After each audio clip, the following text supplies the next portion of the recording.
What's going on, my good people? Mike Hidalgo here. Thank you for joining us on another FCP Hero DIY. Today we're going to be working on a 2003 BMW E46 M3.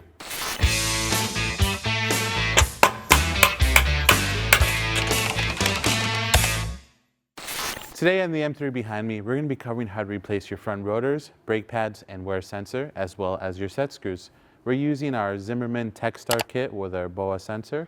However, we have a couple different options available on the website depending on your driving needs. Typically, you're going to want to replace these anywhere between 30 to 60,000 miles. However, that is going to depend solely on your driving habits. When inspecting your brakes, there's a couple ways to look at them. Visually is the easiest. You can see how much meat is left on your pads. You can see what your rotors are looking like. There's feeler gauges out there that you can use to measure how much actual material is left on them. As far as your rotors go, you can always give it the fingernail test. Run your fingernail through the front and the back side if possible. If it gets hung up on either side of the lips, then you know that the material's worn away and you should probably replace them. Another thing to look for is vibrations in your steering wheel when you're coming to a stop. Just keep in mind though that that can also be due to worn out suspension components, but usually it's warped rotors, which is the easier of the two. Now we know what we're working with and what the intervals are. Let's take a look at some of the tools we're going to need for this DIY. All right, my good people, tools. For this job, we're going to need a couple basic tools. It may look like a lot, but some of these are nice to haves and some of these are duplicates. You can probably recreate the same job with lesser tools. But to get started, we're going to be using a 3/8 drive ratchet. I'm using a 1/2-inch drive ratchet as a breaker bar for our caliper carrier hardware. We have a 1/4-inch ratchet for our smaller hardware. We have two different size torque wrenches, both a 3/8 drive and a 1/2-inch drive. We have a hammer in case our rotors are seized on, a flathead screwdriver, which always helps as a good pry tool. We have a piston retractor tool from CTA. You can use a C-clamp instead or something similar. I recommend you have some sort of caliper hook or bungee cord to kind of keep it up in the air. You don't want to strain the brake hose. A wire brush. You can also use a wire wheel and a drill attachment. We have studs in the way, so that's not going to work for us, so wire brush is going to be the way to go. We have a 17mm socket for our lugs, two different 16mm sockets for our ratchets. We have a 5mm hex bit for our set screws and a 7mm hex bolt socket set for our guide pins. In addition to that, some nice to haves that never hurt to keep handy is the CTA syringe tool or something similar, a turkey baster if you're in a desperate situation. The idea being that oftentimes when you compress the pistons on the vehicle, the system may be overfilled with brake fluid. You're going to have to extract some before you cause a leak at the reservoir. So I always like to have that handy. Check the brake fluid level and make sure you don't have to pull any out or add some at the end of the job. Some ceramic paste for our hardware so nothing seizes to itself. Some PB blaster to get off any rusty parts. And an impact gun to get our wheel off. Now that we know some of the tools we're going to be working with today, let's get started on this DIY. All right, my good people, we are working on the lift today. However, this is a job you can easily do on the garage floor or the driveway. And to be quite honest, when I think of driveway jobs, brake jobs and oil changes are my two, that's just what comes to mind. Let me know in the comments below what you think the pinnacle of a driveway or garage job is. Anyways, I digress. Let's get this wheel off. We have 5 17mm lugs. In this case, this vehicle is equipped with studs, so we're just going to remove the lug bolts, but 17mm standard. With our wheel off, now we have a good view of the caliper, the set screws on the rotors, and the hardware in the back. So let's get to it. With our wheel off, now we can go ahead and start removing everything. I'm going to start by freeing up the two set screws and getting rid of those. I like keeping the caliper on there so I can shove a screwdriver through the vanes and kind of help it lock it in place so it doesn't move around on me. And it's also insurance so that once the rotor is free, in case it's ready to fall off, the caliper will hold it on for me. So, flathead screwdriver, I'm going to set it right there. 5mm hex. I'm using a 5mm on a 1/4-inch extension, 1/4-inch ratchet, just so I can clear the studs. With those freed up, now we can focus on removing our anti-rattle clip, just like that. You can push them from the center, you can pull them from the side, whatever flavor works best for you. With that freed up, now we're going to head to the back where our guide pins are, and we're going to start by removing the dust covers on them. Sometimes they're a little stuck. A small flathead screwdriver or a pick tool will help you get them off. With those removed, now we're going to use a 7mm hex bit to get both of our guide pins out. Have your caliper hanger ready so you can hook that Probably onto the strut or the coilover would be easiest. Again, 7mm hex. With our brake caliper off and to the side, don't mind the weird position, it's just for the camera. It's hanging properly, no tension on the line. We're gonna work on removing our caliper carrier / pad carrier. Two 16mm bolts hold that in place. I recommend a longer ratchet, like the one that I'm holding here, or a breaker bar of some sort. These are usually pretty tight on there. So 16mm, let's get it off. All right, the never-ending story of the bolt. She's out. At this point, everything is free. We should be able to just pull off our rotor. Now, if you live in New England like we do, it's typical for these to seize themselves to the hub. So I'm gonna try to pull it off first, and then if not, we'll grab a hammer, give it a couple whacks, and it should come off.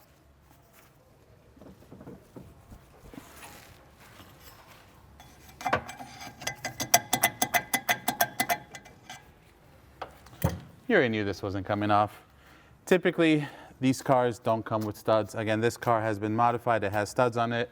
I recommend you put a lug bolt back in place before you whack it off, just to avoid having the rotor smash onto the floor, or even worse, onto your feet or your face if you're working on the ground. So I'm just gonna thread one lug nut back on. I'm gonna grab my hammer, give it a couple whacks, and we should free it up.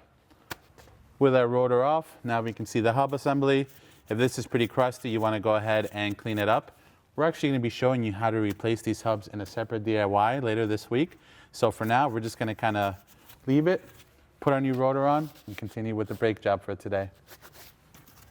I couldn't help myself, my good people. I had to clean it. Even though we're replacing this hub in less than a week, I can't bring myself to put on a new rotor on something crusty. So I'm gonna use a small wire brush. Again, this car has studs, it makes it a little bit harder.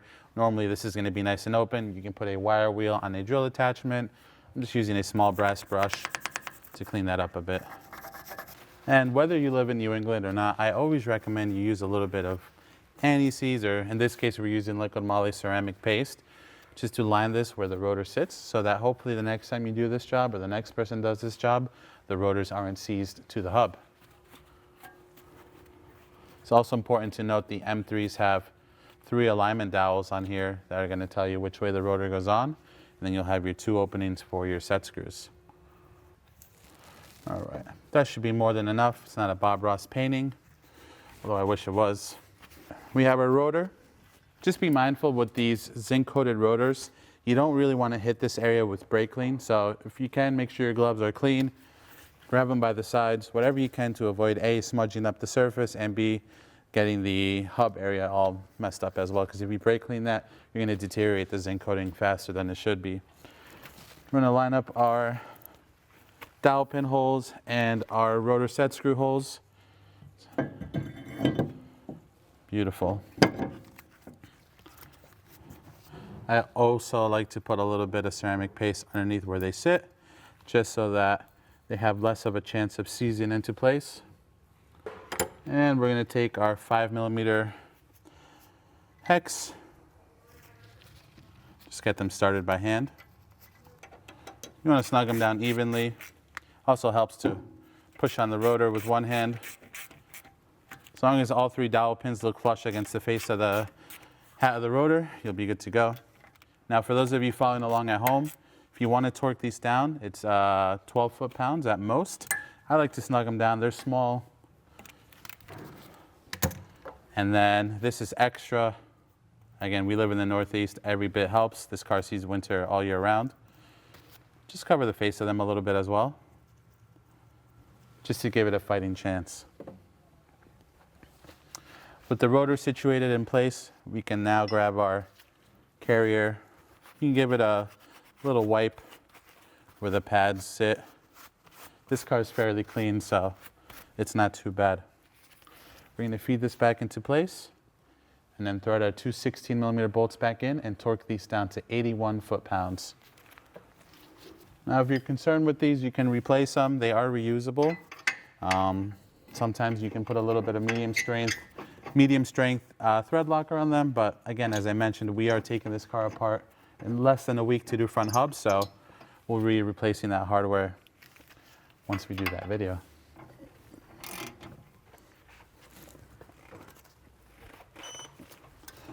There's one.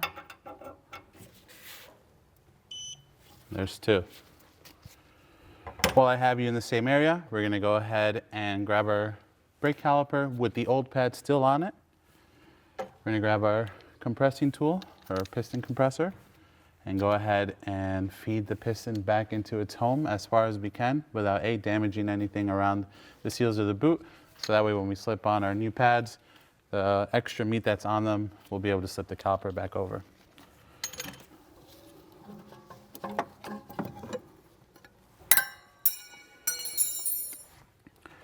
To do that, place the old pad in here or keep it in there. That way you don't damage your new ones. And you use it as a resting spot for the end of this retractor tool. And then it shouldn't fight you. You should be able to just give it a couple spins until the pad seats itself against the caliper. And that's it. Be mindful though when you're doing this job that oftentimes depending on the brake fluid level in your reservoir, you may have to pull a little bit out. You can use a syringe like this. This is a CTA 7073. If you're feeling really desperate, grab the turkey baster from the kitchen. With that, we have our caliper ready to go. It's ready to receive some new pads, so let me grab those and we'll slap them on. Whenever I install new pads, I like to put a little bit of ceramic paste on the ears of where they sit on the carrier. You can do it on the carrier directly, but I find it a little bit easy to control on the pad itself. I like to do the same thing with the inboard pad and also around the clips here. That way these don't have a chance of rusting to the inside of the piston. Just be careful, you never want to get that stuff on the material side of the pads. Grab your caliper and feed your pad in. With that in place, now we can go ahead and slip the caliper over our assembly here. Oh, those didn't clip in all the way. Now, as insurance, while you're holding that with one hand, you can start your anti-rattle clip at the same time just to kind of hold everything together.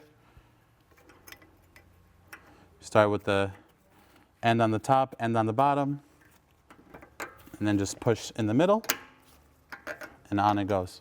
And now it's holding everything in place. You can grab your guide pins, prep them for install. Now, at this point, this is where you choose your own path. There's a huge debate on whether you should lubricate these when they go in or not. I've been doing brakes for 12 years on my own personal cars, and I always use a little bit of ceramic paste or brake paste on them. Your call at home if you want to use it or not. Can't go wrong either way. The other thing to keep in mind is if you don't have your dust caps on the back of the guide pins like this car has, then you're more than likely going to introduce dirt and debris to this, rendering the effectiveness of your brakes useless. With the caps on here, we don't have to worry about that. And now with those seated in place, we're going to grab our 7mm hex on our 3/8 ratchet and just start those guide pins back into their home. Once snug up, we're going to torque them down to 21 foot-pounds. And now, all we have left to do is do the same thing on the other side. Something I want to note, we are working on the passenger side today. The driver's side is going to be identical with the exception of your brake pad wear sensor, which is pretty self-explanatory. It's going to route from the pad directly to a junction box behind your strut or coilover. Pretty straightforward job. I'm going to put this wheel back on and wrap up this DIY with you. And now with our wheel on, we can start our lug bolts, or in this case, lug nuts back on. Grab our 17mm socket and snug it up with the impact. And now let's put the car on the ground and torque up our wheel lugs. Boom, baby. And there you have it, my good people. Another DIY in the books. Overall, a very straightforward process on the M3. If you like this video, please be sure to give it a thumbs up. If you have any questions or comments on what we did today, leave them in the comment box below. And if you like this video and you want to see more like them, please consider subscribing. We make new ones all the time. As always, thank you for watching. We'll catch you in the next one.